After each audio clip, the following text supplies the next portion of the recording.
sir, I'm gonna have to have you take a deep breath. Okay, let's go.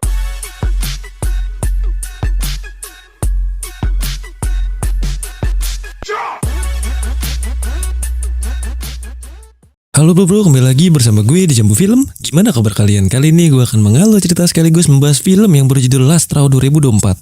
Menceritakan tentang seorang manajer restoran yang diteror oleh sekelompok anak-anak nakal. Awalnya mereka hanya berniat untuk iseng, tetapi situasinya berubah menjadi mimpi buruk yang tak terduga. Oke, daripada kelamaan dan keburu kalian ikut iseng, ya udahlah langsung aja kita mulai alur ceritanya. Oh iya, kalau kalian suka dengan channel ini jangan lupa subscribe ya, biar nggak ketinggalan video menarik lainnya. Cerita dimulai dengan memperkenalkan seorang gadis muda bernama Ningsih yang ditemukan berada di semak-semak dan baru menyadari bahwa dirinya hamil. Ningsih ditemani sahabatnya yang kita panggil saja Yanti bercerita bahwa ia positif hamil. Ketika Yanti menanyakan siapa ayahnya, Ningsih mengaku tidak tahu karena melakukan ini ia berhubungan dengan beberapa teman prianya. Yanti pun terkejut. Ini adalah contoh dampak dari pergaulan bebas tanpa memegang teguh nilai-nilai agama. Sampai-sampai Ningsih bingung siapa ayah dari janin yang dikandungnya. Karena Ningsih bekerja di sebuah restoran dan masuk shift siang, ia terburu-buru berangkat kerja sambil mendengarkan musik dangdut kesukaannya. Tiba-tiba, mesin mobilnya mogok. Terpaksa, ia harus berjalan kaki dan meninggalkan mobilnya begitu saja. Saat berjalan, ia bertemu dengan rekan kerjanya, Bobby, yang selalu berangkat kerja naik sepeda. Daripada terlambat, Ningsih pun setuju untuk dibonceng oleh Bobby.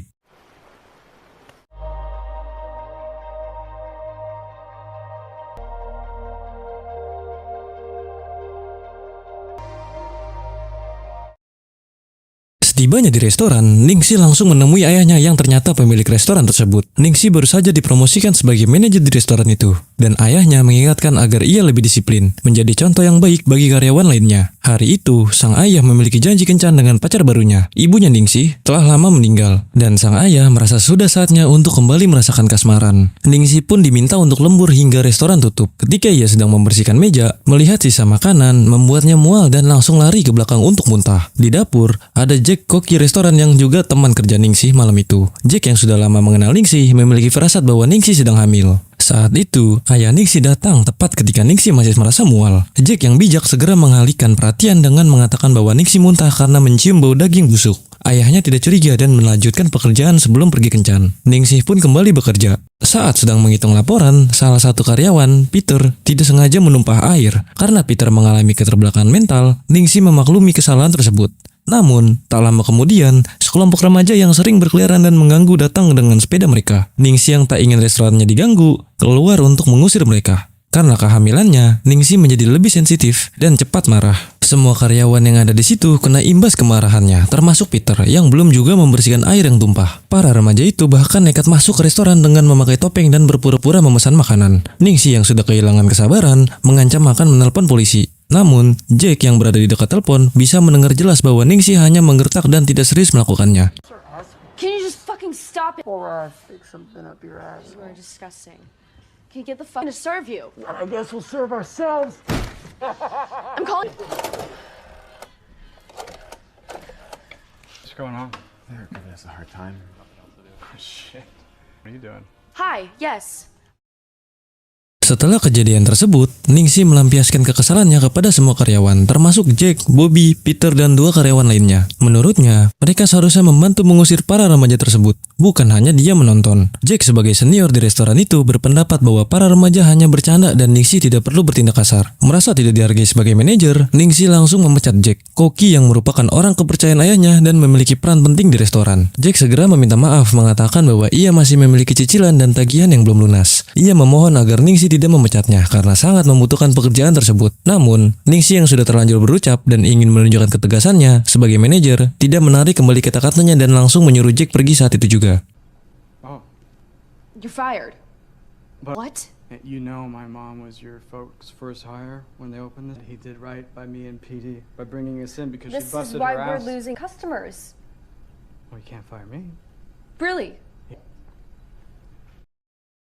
Setelah rapat, Ningsih buru-buru mencuci muka untuk menenangkan diri. Bobby yang berniat baik ingin mengecek keadaannya malah terkena semprotan emosi Ningsi. Bahkan dikatai untuk tidak sok perhatian. Gara-gara tindakan emosionalnya, Ningsi harus bekerja sendirian di shift malam. Ia kemudian menghubungi ayahnya untuk memberitahu bahwa Jack, koki restoran mereka, telah dipecat. Ayahnya sangat terkejut mendengar keputusan Ningsi yang dianggap terlalu terburu-buru. Mengingat Jack memiliki peran penting. Meskipun Ningsi merasa bisa memasak menu yang sederhana, mencari pengganti Jack yang berpengalaman dan bisa memasak dengan kualitas serupa tidaklah mudah. Dan situasi restoran juga sedang tidak baik-baik saja secara keuangan. Restoran perlu tetap buka demi menutupi tagihan yang harus dibayar. Meski kesal, Ningsi tidak punya pilihan lain selain bertahan hingga esok pagi. Karena belum ada pelanggan, Ningsi menyetel musik sambil membersihkan restoran. Ia bahkan menyalakan lampu disco dan menari sendirian.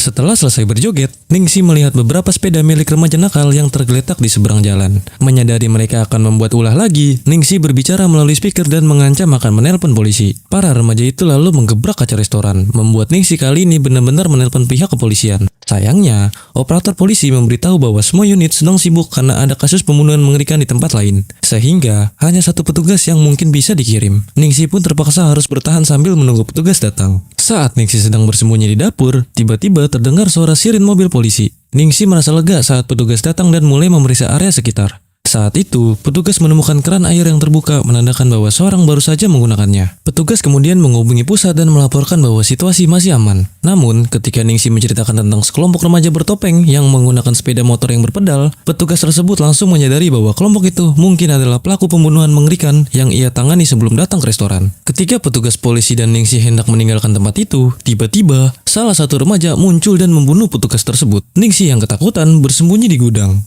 Tidak lama kemudian, Bobby datang dengan bingung. Ningsi dengan cepat menarik Bobby ke dalam restoran dan mereka berdua bersembunyi di dapur. Namun, salah satu remaja berhasil masuk ke restoran dan pada akhirnya, Ningsi dan Bobby pun tertangkap.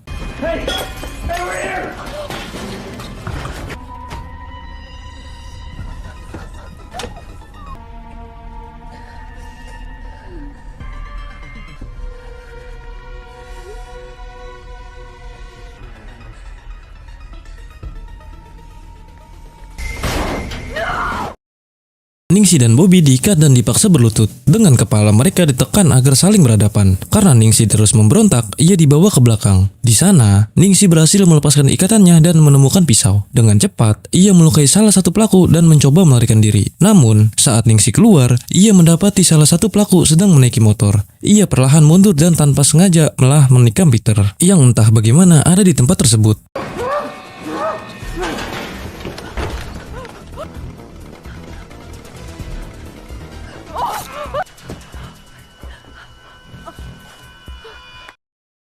Kejadian ini mengejutkan Ningsi dan para penonton saat kita akhirnya mengetahui bahwa semua pelaku adalah orang-orang yang kenal, termasuk Jack, kakak dari Bobby, dan bahkan Bobby sendiri yang ternyata ikut bersengkokol. Bagaimana semua ini bisa terjadi? Untuk memahaminya, mari kita kembali ke peristiwa tadi siang, tepat saat Ningsi memecat Jack. Ternyata, Jack adalah seorang pecandu narkoba. Ia memang sangat membutuhkan pekerjaan, tetapi bukan untuk membayar cicilan atau kebutuhan penting lainnya, melainkan untuk membeli narkoba. Peter yang merupakan adik kandung Jack terpaksa selalu menuruti keinginan kakaknya, termasuk ketika diajak membeli barang terlarang dari seorang penjual. Karena Jack tidak punya uang, ia meminta untuk berutang dan menunjukkan sepucuk pistol yang ia simpan di dashboard mobil sebagai ancaman. Dalam perjalanan pulang, Jack langsung menggunakan barang terlarang yang ia miliki. Ketika pikirannya sudah tidak bisa berpikir jernih, ia melihat sekelompok remaja bertopeng yang sedang pesta api unggun di pinggir jalan. Merasa marah dan frustasi, Jack mendekati mereka. Bukannya bergabung dalam pesta, Jack malah mulai menuduh bahwa gara-gara mereka ia dipecat hari ini. Y'all want to hear a joke? Go ahead, bro. Tell. What did the farmer say when he lost his tractor? Where's my so stupid. The farmer lost his tractor. Menurut Jack, jika para remaja itu tidak datang ke restoran, Ningsi tidak akan naik pitam dan memecatnya. Emosi Jack yang semakin tidak terkendali membuatnya menikam salah satu remaja dan menembak 3 lainnya yang secara brutal. Peter, adik Jack yang polos dan tidak tahu apa-apa, terpaksa terlibat dalam aksi keji tersebut. Stand up for yourself, Petey. Fucking mongrel. I didn't mean it. Hey, shut the fuck up. He called you a fucking mongrel. Fuck. God, motherfucker.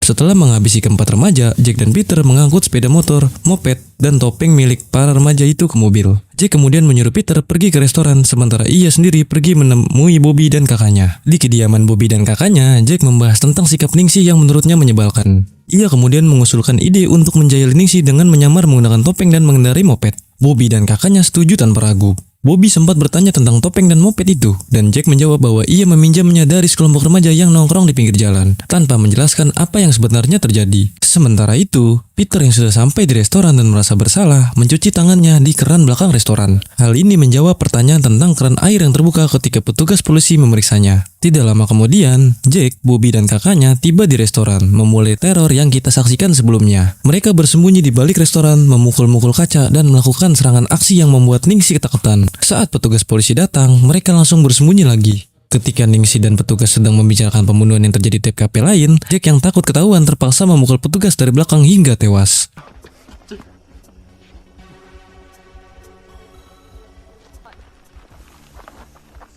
You're scaring me.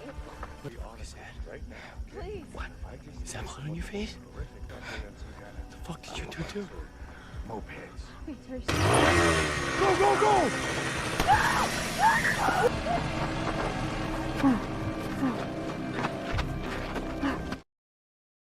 Bobby yang menyaksikan semua ini merasa kasihan dan memutuskan untuk membuka topengnya. Ia berpura-pura baru datang untuk memberikan pertolongan kepada Ningsi. Dari sinilah semuanya menjadi kacau. Hingga akhirnya Ningsi secara tidak sengaja menikam Peter yang sebenarnya tidak bersalah. Situasi ini membuat kita semua merasa iba pada Peter yang hanya terjebak dalam kekacauan yang disebabkan oleh kakaknya Jack. Ningsi yang merasa bersalah dan takut kabur ke belakang restoran. Di sana, ia menemukan sekantong daging busuk dan terpikir sebuah ide untuk memanfaatkannya. Sementara itu, Jack yang sedang berusaha menahan pendarahan Peter merasa keadaan semakin kacau. Bobby yang merasa tindakan ini sudah keterlaluan, diam-diam mengambil kunci mobil milik petugas polisi untuk melarikan diri. Namun, tepat pada saat yang bersamaan, ayah Ningsi yang sedang kencan berusaha menelpon Jack berkali-kali. Ia ingin memberitahu bahwa keputusan pemecatan Jack belum disetujui dan Jack sebenarnya masih bisa bekerja di restoran tanpa perlu mempedulikan emosi Ningsi yang mudah meledak-meledak. Namun, semuanya sudah terlambat. Jack sudah terlanjur bertindak jauh. Lagi pula, ia meninggalkan ponselnya di dalam mobil. Sementara itu, Ningsi terlibat kejar-kejaran dengan kakaknya Jack. Ia berhasil mendorongnya ke penggorengan dan terpaksa menghabisinya. Saat Ningsi bersembunyi di bawah meja, ia melihat Bobby sudah tergeletak bersimbah darah setelah sebelumnya terlibat pertarungan dengan Jack. Tepat di saat yang bersamaan, muncullah Yanti yang datang setelah menerima panggilan dari Ningsi sebelumnya. Namun, setelah melihat kondisi restoran yang sangat mengerikan,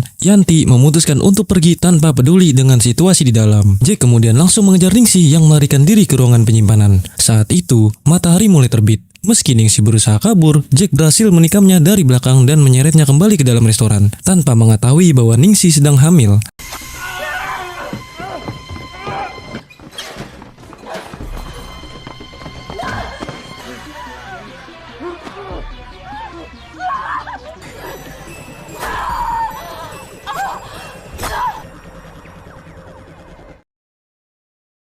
Jack meninggalkan Ningsi begitu saja setelah menyerangnya. Namun, setelah Jack pergi, Ningsi tiba-tiba bangun. Ternyata ia masih hidup berkat daging busuk yang ia tempelkan di perutnya menggunakan plastik, sehingga tusukan Jack tidak mengenai vital. Meski begitu, Ningsi tetap terluka akibat tusukan tersebut.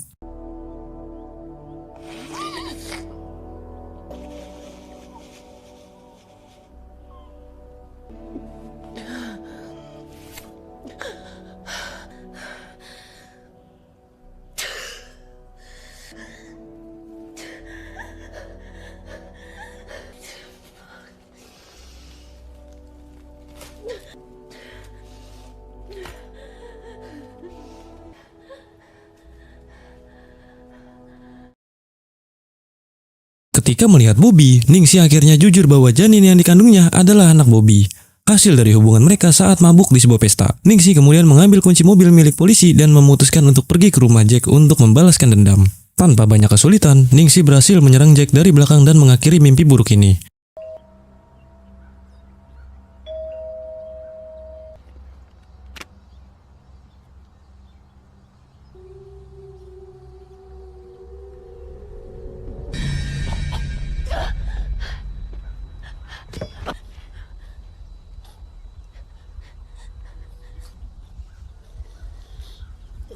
Where's my tractor?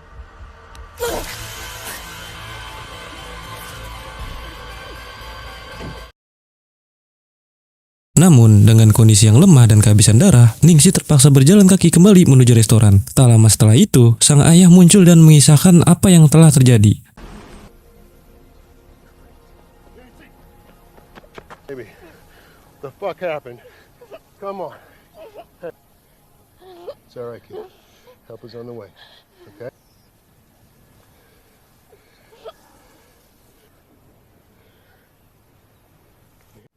Dan film pun tamat. Bagaimana? Cukup menegangkan bukan? Film ini menggambarkan betapa berbahayanya jika seorang perempuan yang masih labil dan banyak masalah ditunjuk sebagai pemimpin. Tidak semua perempuan, tetapi kebanyakan dari mereka secara ilmiah cenderung mengutamakan perasaan daripada logika dalam mengambil keputusan. Mereka membuat keputusan berdasarkan emosi tanpa memikirkan dampaknya. Dalam cerita ini, kelompok remaja itulah yang memicu kemarahan Ningsi. Namun, jika saja Ningsi bisa berpikir lebih sabar, tenang dan bijak seperti seorang manajer seharusnya, mungkin semua kekacauan ini bisa dihindari. Memecat Jack hanya untuk menunjukkan ketegasan adalah langkah yang terlalu terburu-buru. Hal ini melukai perasaan seorang yang sebenarnya tidak bersalah. Mungkin cukup segini saja alur cerita Last Straw 2024. Jangan lupa like, share, dan subscribe supaya kalian tidak ketinggalan video menarik lainnya. Terima kasih sudah menonton dan sampai jumpa di video berikutnya. Bye-bye.